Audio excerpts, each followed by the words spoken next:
जिससे भरत जी ने 5 पुत्रों को जन्म दिया। भरत जी 7 पुत्रों को देकर के अपने पुलह आश्रम पर आ गए और गंडकी नदी में स्नान करते हुए एक मृग के बच्चे की रक्षा की उन्होंने। गंडकी नदी में स्नान कर रहे थे, जहां एक मृग का बच्चा नदी में बहता हुआ जा रहा था, उसकी उन्होंने रक्षा की। आपको पता है गंडकी नदी में ही भगवान शालिग्राम प्राप्त होते हैं। गंडकी नदी में लोग बाग डुबकी लगाने जाते हैं और डुबकी लगाए, नीचे से हाथ में जो भी पत्थर आ गया वही शालिग्राम शिला मान करके शालिग्राम के पूजन करते हैं। बोलिए शालिग्राम भगवान की जय। अब जब मृग को भरत जी ने बचा लिया तो उस मृग में इतनी आसक्ति हो गई कि बिना मृग के उनका जीवन उन्हें व्यर्थ सा लगने लगा। जैसे एक प्रेमी एक प्रेमिका के विरह में पागल हो जाता है, अगर थोड़ी देर मृग यहाँ वहाँ कहीं जंगल में घूमने चली जाती, तो ऐसे भरत जी उससे व्याकुल हो जाते थे कि वह छोटा सा बालक मृग का कहाँ गया होगा। इतनी आसक्ति हो गई कि अंत में जब उनका जो है शरीर पूरा हुआ तो अगले जन्म में उन्हें मृग योनि ही मिली। अंते मति सा गति, अंत समय में जैसी आपकी मति होगी वैसी ही आपकी गति भी होगी। पुनः उस योनि का कर्म फल भोगने के बाद भरत जी का जन्म अंगिरा गोत्रीय ब्राह्मण के घर में हुआ। पिताजी पढ़ा पढ़ा करके हार गए, लेकिन जो है भरत जी एक अक्षर भी नहीं पढ़ते थे, क्योंकि उनको अपने पूर्व जन्म का स्मरण था कि मैं कौन हूं। भगवान का भजन ही करना चाहते थे, लोगों को ऐसा बताते जैसे मैं पागल हूं।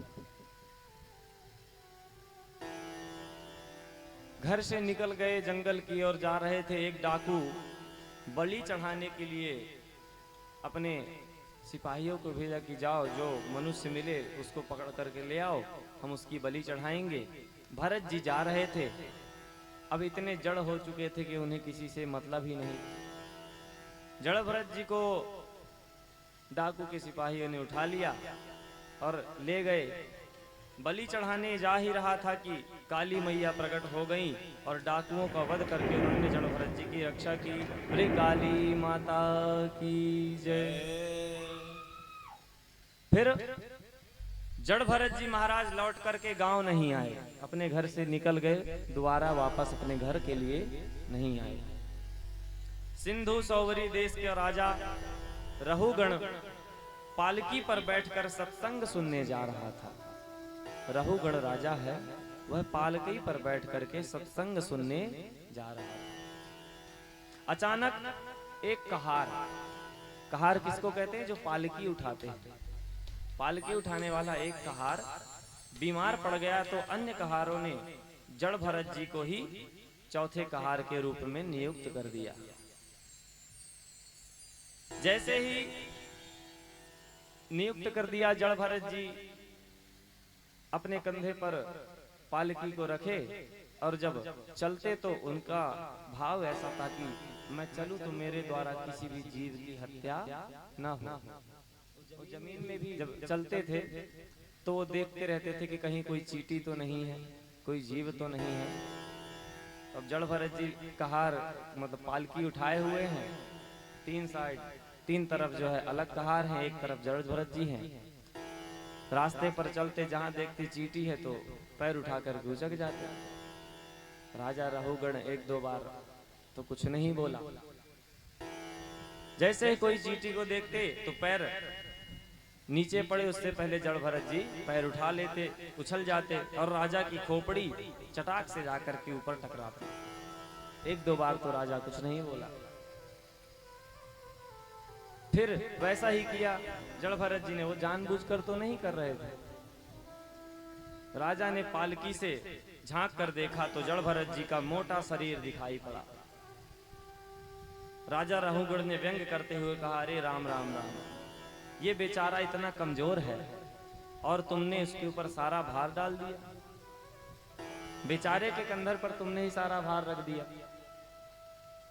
फिर जैसे ही पालके आगे बढ़े, जड़ भरत जी के पैरों के नीचे जैसे ही कोई जीव जंतु आया फिर उछल गए। अब तो राजा रहुगण को क्रोध आ गया। उसने कहा, अरे कहार, तुम्हें मैं दंड दूंगा, यमराज भी कांप जाएंगे ऐसा मैं तुम्हें दंड दूंगा। जड़ भरत जी कहते हैं, राजन तुमने कहा मैं मोटा हूं तो मैं मोटा शरीर, तुम कह रहे हो कि मैं मोटा हूं तो मैं मोटा नहीं हूं, ये शरीर मोटा है और आत्मा नहीं है। तुम मेरे शरीर को दंड दे सकते हो किंतु मेरे आत्मा को दंड नहीं दे सकते। रहुगण ने विचार किया कि इतनी सुंदर बातें कौन कर सकता है, ये कोई विद्वान पुरुष लगता है। रहुगण ने कहा, तुम कह द्विजानाम सूत्रम विभर्षि, हे ब्राह्मणों का चिन्ह यज्ञोपवीत धारण करने वाले। जब जड़ भरत जी के शरीर पर यज्ञोपवीत देखा तो कहा कि ब्राह्मणों का चिन्ह यज्ञोपवीत धारण करने वाले तुम कौन हो?